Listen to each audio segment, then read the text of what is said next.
welcome back to Castle Combe. Now we've got coverage from the third round of the Lotus Cup UK.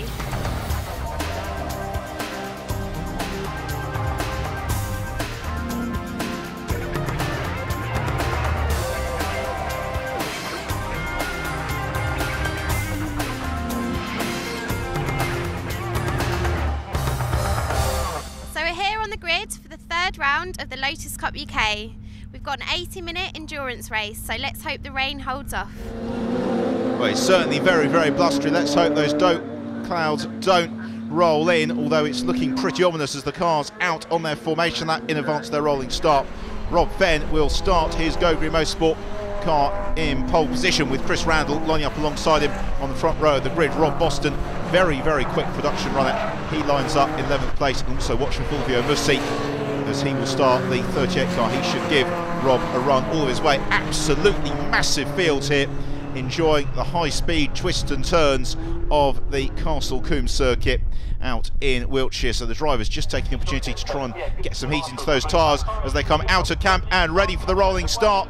The lights go out and away they go. It's a good start from Rob Fenn from pole position with Chris Randall alongside him. Also Adrian Hall trying to get away well, as is Jack Goff. Watch for Martin Donnelly in the Evora as the fields surge over Avon Rise into Quarry Cordon for the first time, and it's still side by side for the lead, but Rob Fenn's just going to squeeze through past Chris Randall. Adrian Hall also trying to do the same thing with then Jack Koff. Kind of a little bit of pressure from Marcus Jewell, who's the first of the 211s, accelerating then into the S's for the first time. They all jinked through, cleanly through, which is also good to see. We've seen many tangles over the years at the S's here at Castle. They accelerate out through Old Paddock, accelerating on towards the fearsome Town of Corner. Here they come then through the short left-hand kink and then down into this braking zone of Town Corner. The road just drops away from the drivers. They have to get on the brakes very late. Out of Tower, it's Rob Fenn who leads as they have the very short sprint into the second of the chicanes at Bobby's. There's the battle for the lead of the production class. It's Rob Boston just ahead of Fulvio Mussi and Tom Roche. And don't forget, in the Lotus Cup UK for 2012, we've got two championships. We've got the Super Sport Championship, just the cars running at the very front of the field, headed up by Rob Fenn, and then we've also got the Production Championship as well, and it's Rob Boston currently leading those runners as very, very quickly into the new lap. It's an incredibly quick start lap at Folly Corner. Then they come up over Avon Rise and into Quarry, a heavy braking zone, but the exit from Quarry is crucial. So they then sprint in towards the S's, and Fenn it is who's got that advantage over Randall, Adrian Hall, Jack Goff and Marcus Jewell. Those five cars just beginning to build a little bit of a gap at the field away from Glenn Sherwood, who is next up in 6th position in his Exige. So Rob Fenn out of the S's, then accelerating through Old Paddock, and at the moment nobody's really able to get quite onto terms with him, although Chris Randall is doing his level best, and the pair of them actually just now begin to put a little bit of daylight between themselves and Adrian Hall. So onto the brakes once more, Tower Corner, and when is Randall going to make his move? They've got plenty of time over the duration of this race, one of the longer races in the season for Lotus Cup UK runners, so there's no prizes for going for a bold move on the second lap, it all going wrong, and that being day over. So Chris Randall is an experienced driver, and he will just be content at the moment to bide his time, provided Rob Fenn is able to pull away from the rest of the pack, which is exactly what he's doing at the moment. Martin Donnelly in the Evora at the moment, running in the midfield, just outside the top 10, but I'm sure that as the race progresses we can see him moving up through the pack. So flat out through Folly once more, and then over the absolutely terrifying Avon Rise. You can see how bumpy the course is, where it really does unsettle these cars.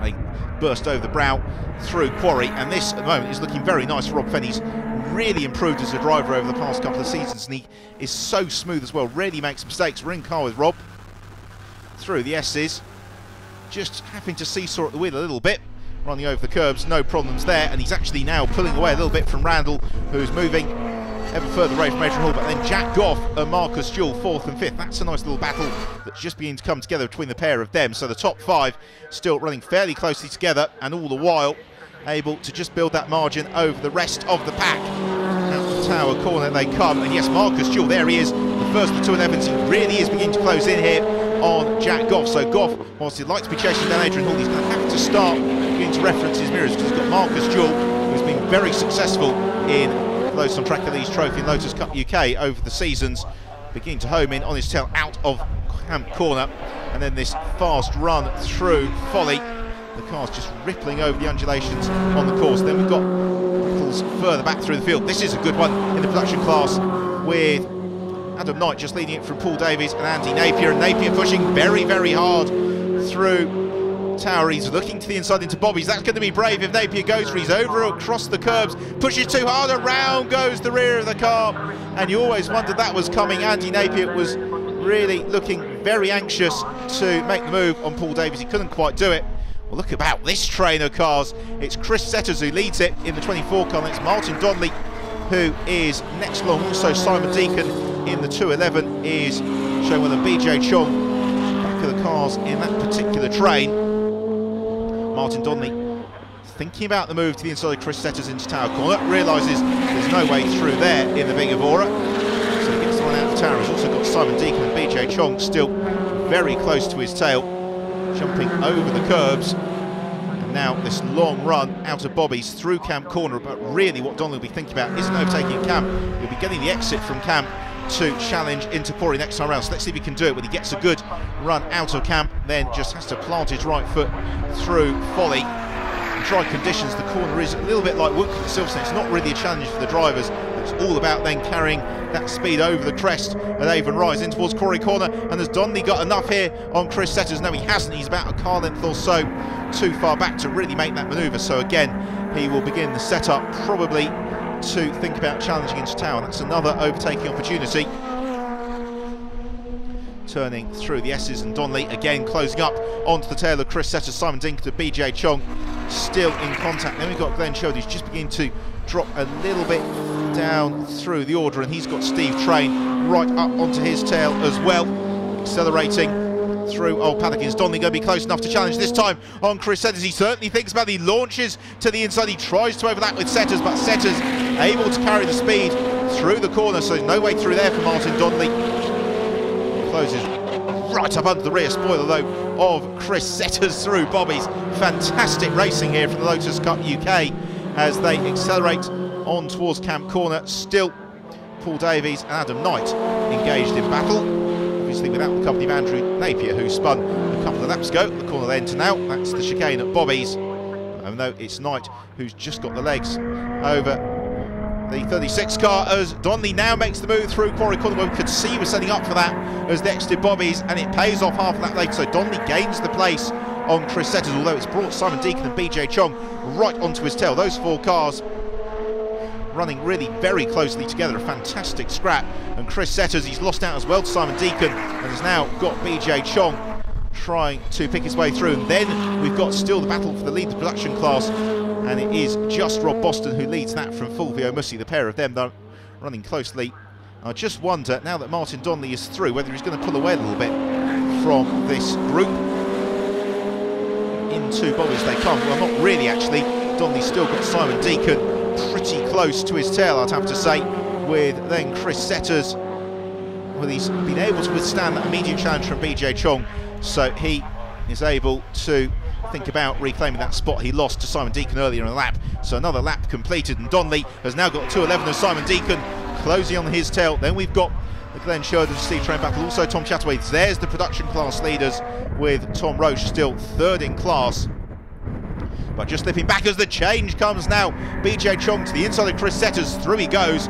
Nicely judged move that from BJ Chong, former winner of the Lotus 1000-kilometre race, which has become the customary season closer for the Lotus runners. Adam Busey has now been caught by Adam Knight, and so Knight pressurising Busey with Paul Davies, trying to stay with those two as well. Adam Busey, a driver who's really learned his racing craft behind the wheel of that Lotus Elise, and he can, on his day, put together some very, very impressive performances. Adam Knight, another driver you can see with the novice cross, who's making his first steps in circuit racing in the Lotus, and thus far acquitting himself very well during the early stage of the 2012 season. Martin Donnelly, a driver with considerably more experience than that, having raced for Lotus in Formula 1 well over 20 years ago it is now, but he still enjoys getting out to race whenever he can. Now this is an interesting development in the production class battle. They're right up onto the tail of Tom Chataway, and Chataway in the 211's really going to have the speed in a straight line. It means that Rob Boston through the corners is very frustrated, and that in turn means that Fulvio Mussi is right up onto his tail, accelerating out of Bobby's and on towards Camp Corner. Another lap to be completed. as Donnelly still leads this group.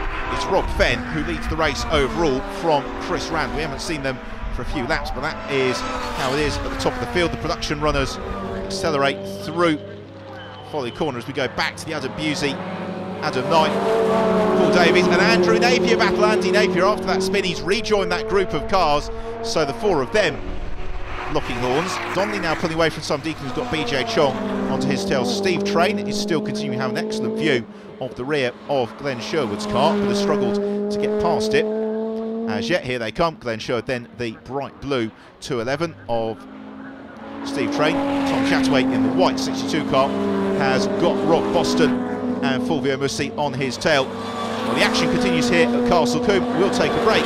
Join us in a few moments' time for action from Lotus on Track.